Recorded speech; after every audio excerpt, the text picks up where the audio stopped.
अस्सलामुअलैकुम दोस्तों, कैसे हैं आप सब। उम्मीद है आप सब खैरियत से होंगे।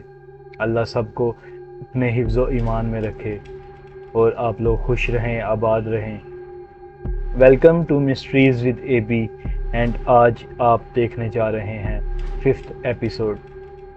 दोस्तों, ज़रा तसव्वुर करें, आप एक सुबह अपनी ज़िंदगी के सबसे करीबी शख्स के साथ दिन की शुरुआत करते हैं, लेकिन अचानक ये महसूस करते हैं कि वो शख्स वो है ही नहीं जिसको आप जानते थे, बल्कि वो मुकम्मल बदल चुका है और ऐसा कुछ बन चुका है जो आप कभी नहीं चाहते थे। वो ऐसी दहशतनाक ताकतों के कब्ज़े में है जो ना अकल से समझी जा सकती हैं और ना साइंस से।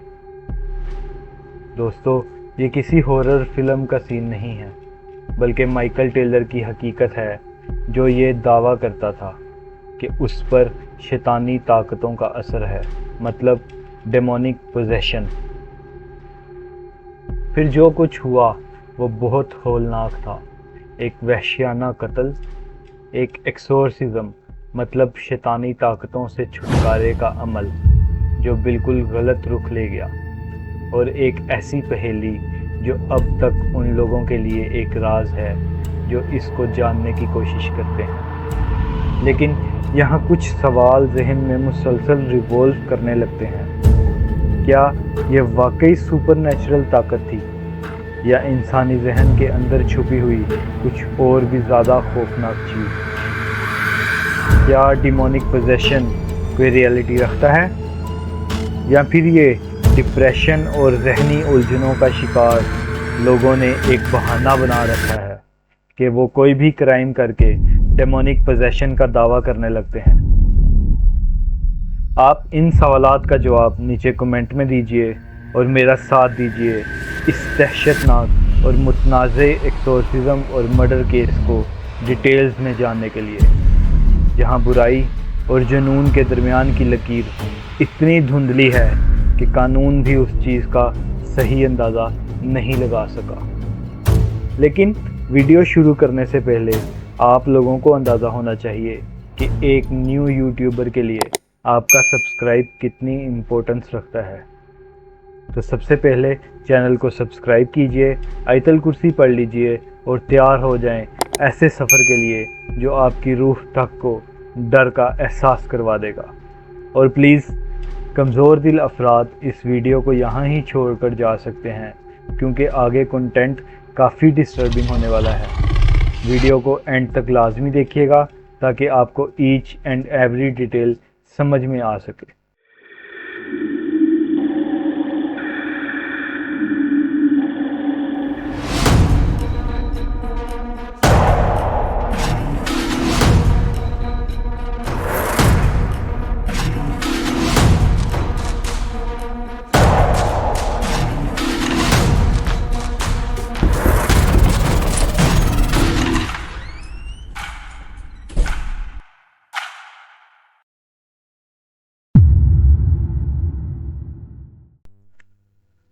एक रिसर्च के मुताबिक कुछ डिसीजंस इस तरह के होते हैं कि वो डिसीजन लेने वाला इंसान, उसके अपने दिमाग को भी 7 सेकंड्स तक पता ही नहीं चलता कि वो क्या एक्शन परफॉर्म करने वाला है।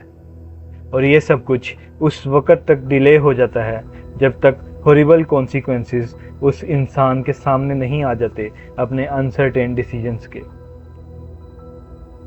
यही रिसर्च आज के इंसिडेंट की बेस बनने वाली है। तो इस इंसिडेंट को समझने के लिए हमें जाना होगा वेस्ट यॉर्कशायर, इंग्लैंड के एक छोटे से टाउन ओसेट में, और ये वक्त था 1974 का। ओसेट एक बहुत ही पुरअमन और खुशहाल टाउन था, और इसी पुरसकून माहौल में टेलर ख़ानदान रहता था।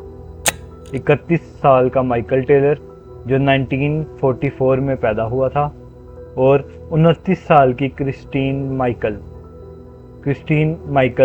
माइकल टेलर की बीवी, और इनके 5 बच्चे जो कि सब के सब लड़के थे। माइकल पेशे से एक कसाई था और वो बहुत ही खुश मिजाज शख्स था।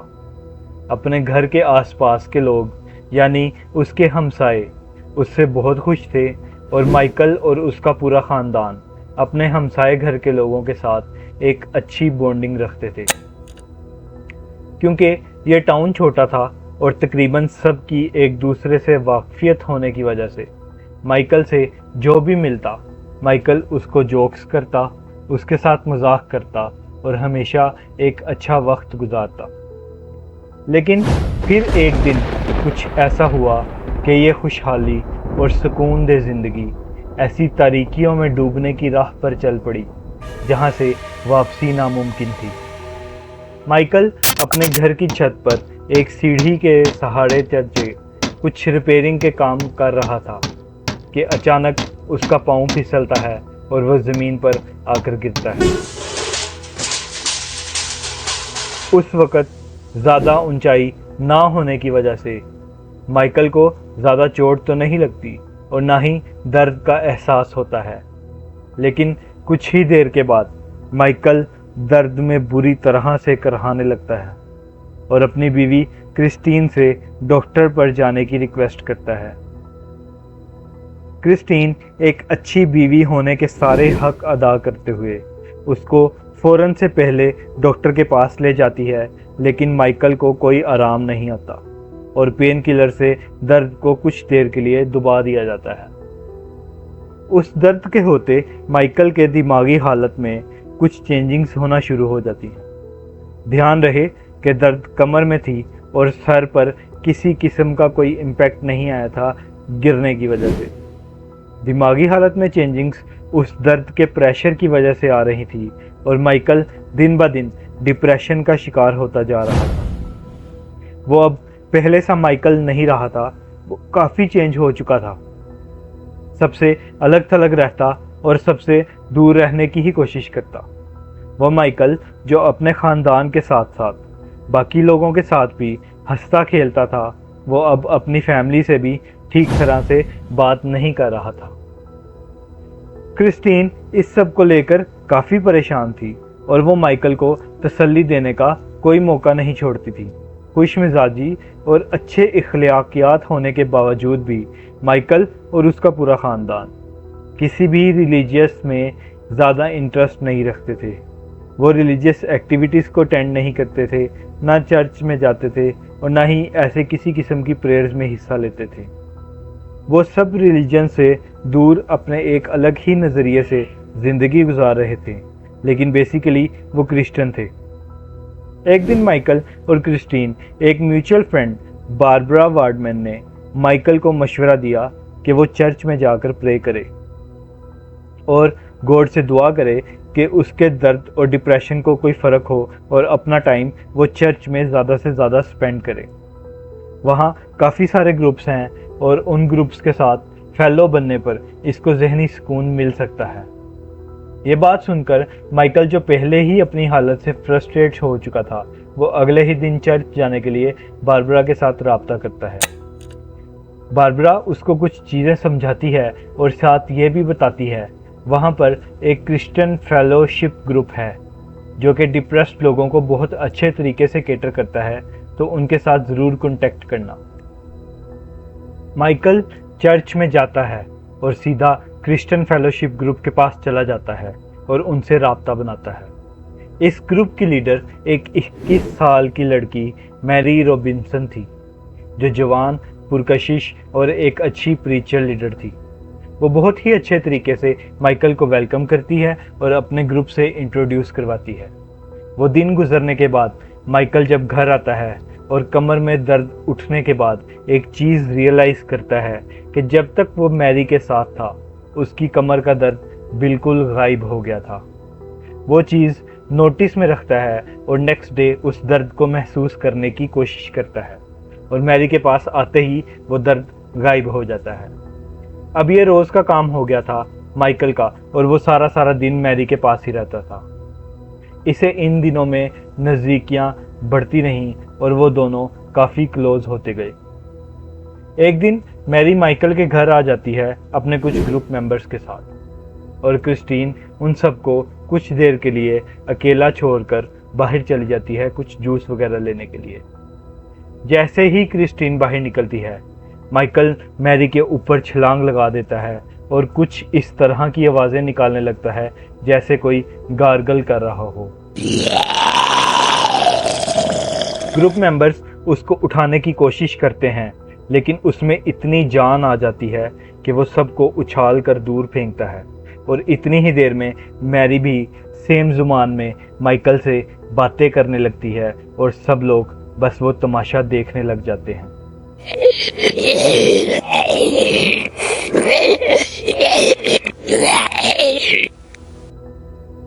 इतनी देर में क्रिस्टीन आ जाती है, जो पहले ही ये शक कर रही थी कि मैरी और माइकल का अफेयर चल रहा है। वो ये सब देखती है तो गुस्से में आगे बढ़ती है, लेकिन कुछ ही देर में समझ जाती है कि ये मसला कुछ और है। माइकल की तरफ जब क्रिस्टीन का ध्यान जाता है तो वो नोट करती है कि माइकल का कान नॉर्मल से लंबे हैं और उसका मुंह नॉर्मल से ज़्यादा खुला हुआ है। उसकी ज़ुबान बाहर की तरफ लटकी हुई है और आंखें लाल खून की तरह हुई हुई। वो डर जाती है और देखते ही देखते माइकल मैरी को उठाकर दूर फेंकता है और मैरी बेहोश हो जाती है। माइकल उसकी तरफ बढ़ता है और उसको कत्ल करने की कोशिश में एक लैंप उठाता है, लेकिन साथ ही वो भी ज़मीन पर गिरकर बेहोश हो जाता है।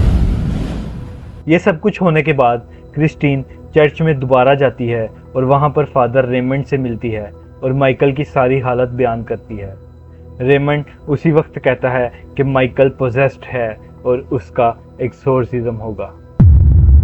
माइकल को चर्च लेकर आया जाता है और रेमंड कुछ पढ़ता है और शौक हो जाता है। वो कहता है माइकल में कम से कम 50 शैतानी ताकतें हैं, 50 डेमन्स, जो उसकी बॉडी पर कब्जा करने के लिए आपस में ही लड़ रहे हैं। एक्सोर्सिज्म की डेट फिक्स की जाती है और रेमंड अपने दोस्तों रेवर्ड विंसेंट और डोनाल्ड जेम्स को साथ लेता है। माइकल को चर्च लेकर आया जाता है और एक्सोर्सिज्म शुरू होता है। ये डेट थी 5 अक्टूबर की और रात 12 बजे का वक्त था। एक्सोर्सिज्म के स्टार्ट से ही माइकल बुरी तरह से कांपने लगता है और उसके नाक और मुंह से खून बहने लगता है। वो बुरी हालत में चला जाता है, लेकिन फिर भी कुछ 7 से 8 घंटे तक ये एक्सोर्सिज्म चलता है और सुबह के 7:30 बजे तीनों फादर्स बुरी तरह थक कर बैठ जाते हैं। रेमंड क्रिस्टीन से मुखातिब होता है और कहता है कि माइकल की बॉडी से 47 के करीब डेमन्स को बाहर निकाल लिया गया है, लेकिन अभी भी कुछ 3 डेमन्स इसके अंदर हैं, जो कि है मर्डर, वायलेंस और इंसैनिटी। लेकिन अभी आप इसको घर ले जाओ, आराम करो और रात को फिर एक्सोर्सिज्म स्टार्ट होगा। सुबह के 8 बजे माइकल और क्रिस्टीन घर पहुंचते हैं और रेस्ट करने के लिए अपने कमरे में चले जाते हैं। क्रिस्टीन रात को ही अपने बच्चों को नाना की तरफ भेज देती है ताकि वो किसी चीज़ से डरे ना और अपने बाप से नफरत ना करने लग जाए। ठीक 9:45 पर, सुबह के 9:45 सुबह सवेरे का टाइम, और ओसेट की पुलिस को एक कॉल रिसीव होती है जिसमें एक औरत कहती है, मुझे सामने सड़क पर एक आदमी नज़र आ रहा है जो कि पूरी तरह से कपड़ों के बगैर है, मतलब नंगा है, और वो रेड कलर के पेंट में कवर्ड है। तो काइंडली आप लोग आएं और इसको गिरफ्तार करें ताकि ये किसी को नुकसान ना पहुंचा दे। पुलिस पहुंचती है और जब वो इस आदमी को देखती है तो सबसे पहले ये जानकर उनके होश उड़ जाते हैं कि वो रेड पेंट में नहीं बल्कि खून में कवर है और उसकी पूरी बॉडी का एक एक हिस्सा खून से ढका हुआ है। और फिर दूसरा शौक उनको तब लगता है जब वो पहचान जाते हैं कि ये कोई और नहीं बल्कि माइकल टेलर है। फौरन से पहले माइकल को अरेस्ट किया जाता है और उसको पुलिस स्टेशन की तरफ दूसरी गाड़ी में भेजकर वो पुलिसमैन, जिसका नाम आयन वॉकर बताया जाता है, माइकल के घर की तरफ जाता है। वहाँ पर पहले से ही पुलिस मौजूद होती है और वहाँ से एक सीनियर पुलिस ऑफिसर बाहर निकलता है और वॉकर से कहता है, बेटा तुम्हें अंदर नहीं जाना चाहिए। मुझ पर यकीन करो और मेरी बात मानो, तुम्हें अंदर नहीं जाना चाहिए। अंदर वो है जो हम कभी सोच भी नहीं सकते, और सोचना तो दूर हम वहम भी नहीं कर सकते। मेरी बात मानो और इधर से वापस पुलिस स्टेशन चले जाओ। अंदर कुछ ऐसा है जो मैं अपने पुलिस के 32 साल के कैरियर में कभी नहीं देखा, जबकि मैंने शायद उस दुनिया के सबसे होलनाक केसेस देखे हैं।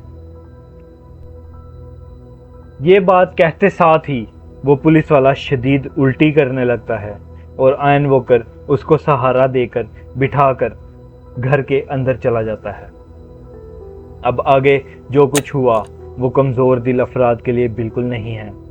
तो आप लोग अगर डिस्टर्बिंग कंटेंट बर्दाश्त नहीं कर सकते, या आपकी उम्र 18 साल से कम है, या आपके साथ कोई बच्चा बैठकर ये स्टोरी सुन रहा है, तो प्लीज़ ये वीडियो यहाँ ही छोड़ दें और चैनल पर कोई और वीडियो वॉच कर लें।